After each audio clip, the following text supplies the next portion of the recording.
महाराष्ट्रात उन्हाचा तडाखा दिवसेंदिवस वाढताना दिसतोय। हवामान खात्यानं आज राज्यातल्या अनेक भागांसाठी उष्णतेचा येलो अलर्ट जारी केला असून विदर्भात तापमान 40 अंशांच्या पुढे जाण्याची शक्यता वर्तवली आहे। त्यामुळे नागरिकांना सतर्क राहण्याचा इशारा देण्यात आलाय।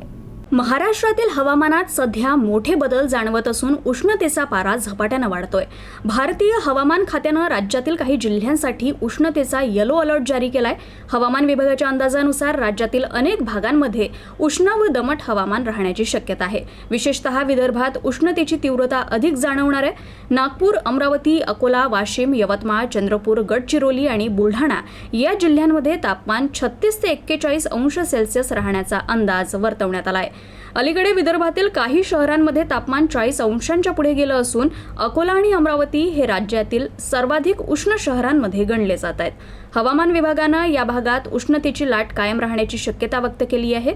अमरावती, अकोला आणि वर्धा या जिल्ह्यांना उष्णतेचा येलो अलर्ट देण्यात आलाय। 10 मार्चपासून राज्यात उन्हाळ्याची तीव्रता आणखी वाढण्याची शक्यता वर्तवली जाते।